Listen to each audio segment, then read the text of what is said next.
Welcome to This Explainer. Today, we're decoding Paulo Coelho's massive international phenomenon, The Alchemist. But we aren't just summarizing the plot. No, we're going to look way past the surface text to uncover the massive philosophical iceberg hiding underneath.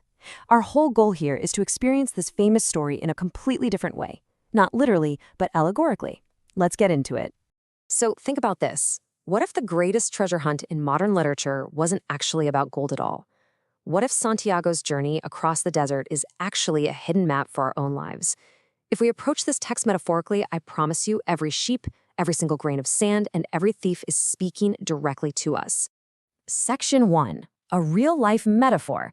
You know, to really understand the non-literal nature of this book, we've got to look at the author's own life first. Take a look at this vibrant 25th anniversary cover. It's gorgeous, right? But it actually hides a pretty difficult truth. Coelho's very real, very literal struggle to publish this book perfectly mirrors the story's deeper message of endurance. Get this, the book eventually spent over 300 weeks on the New York Times bestseller list. 300, and it was translated into more than 80 languages. But initially, his first publisher actually dropped him because the book sold a whopping 2 copies in its first week. 2! He was 41 years old, he was desperate, but he absolutely refused to stop believing in his vision. Coelho himself actually lived the allegorical meaning of his work. As he notes in his foreword, "I was living my own metaphor. A man sets out on a journey in pursuit of some unknown treasure. His pursuit of that unknown treasure, his writing career, is practically begging us to look at his book as a mirror for our own daily struggles and aspirations." Moving on to Section 2. Decoding the personal legend. Let's explore our first major concept and see how it builds a framework for looking at our own lives in a totally different way. Right early on in the story, the old king of Salem introduces this idea of the personal legend. It's pretty simple on the surface. It's what you have always wanted to accomplish, your core mission on Earth. But the king warns that as time passes, this mysterious force tries to convince us that fulfilling it is impossible. It sounds super negative, but it's actually there for a reason, to prepare your spirit and test your will. And this brilliantly illustrates our first real test as readers. We can't look at Santiago's sheep as literal animals. Instead, we need to view them metaphorically. They represent the familiar comfort zones and societal expectations that are holding us back. Think about it. In the long run, what people think about shepherds and bakers often becomes way more important to them than actually pursuing their own personal legends. Wild, right? Section 3. A language without words. Okay, so once Santiago makes the really tough choice to leave his sheep behind, he has to learn a completely new way of communicating with the universe. To read the omens around him, Santiago has to tap into what's called the soul of the world. Allegorically speaking, this is the principle that connects absolutely everything, from a tiny literal grain of sand to human happiness, envy, and jealousy. It's that core, famous idea from the book, when you truly want something, all the universe conspires in helping you achieve it. Then there's the phrase maktub, which means it is written. This concept teaches us to look at obstacles differently. Take the physical detours a desert caravan has to make to avoid massive boulders or tribal wars. Metaphorically, those are interconnected, pre-written steps on our spiritual path. The caravan weaves around danger, sure, but it's always heading toward the exact same compass point. We've got to view our own life's detours the exact same way. Here is a great example. Notice how the alchemist uses a literal snake to prove Santiago can find life in the barren desert. By drawing a circle in the sand to calm the serpent, he's providing an omen.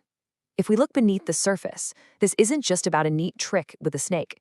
It's a beautiful metaphor for finding hope and vitality in the darkest, most desolate moments of our own existence. Section 4, the true alchemy. This brings us right to the core of our explainer. I mean, what does it really mean to be an alchemist if we aren't talking about literal chemistry? At this point in the story, Santiago shifts from being a solitary seeker, just riding his camel across monotonous dunes, to becoming an instructed apprentice sitting closely with the alchemist. He realizes that the journey itself is the transformation, and honestly, the only true way to learn anything is through action. The alchemist explicitly tells him that those who failed at alchemy were only looking for literal gold, the boiling of metals for quick wealth. They didn't want to actually live out their personal legend. True alchemy, if we look at it metaphorically, is entirely about spiritual evolution. Just as lead must evolve into gold, we must strive to become better than we are today. Then, the alchemist uses a simple shell found right there on the desert floor to teach an incredibly profound lesson. He explains that anyone who interferes with the personal legend of another thing, whether that's lead, copper, or just this tiny little shell, will never, ever discover their own. It's a reminder that we have to respect the evolutionary path of everything around us. Okay, so at the climax of the story, Santiago is told he must literally turn himself into the wind to avoid execution by a desert warlord. I mean, it's a literal matter of life and death. This forces us as readers to look at this seemingly impossible task purely metaphorically. So, how do you do the impossible? Well, he achieves this incredible feat, not through some cheap magic trick, but by recognizing his deep connection to nature. By communicating with the desert, the wind, and the sun, he finally understands that love is the dynamic force that transforms the soul of the world. Why? Because when we love, we literally always strive to become better than we are. Which brings us to Section 5, the real treasure. Let's unpack the twist ending of this magnificent story and exactly what it means for your own life. Remember when Santiago's heart tells him to be aware of the place where he's brought to tears?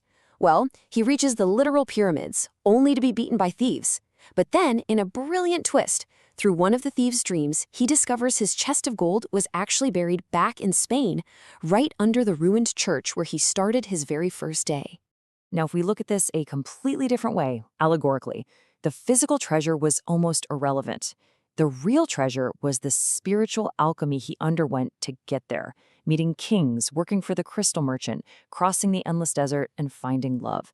That internal transformation is what ultimately made him worthy of the gold in the first place. As we wrap up this explainer, remember that the true value isn't the destination, but the transformation itself. The literal treasure might be sitting right at your doorstep, but you have to take the journey to change your soul to find it. So I'll leave you with this. What is your personal legend? And what journey will you take to evolve your own soul?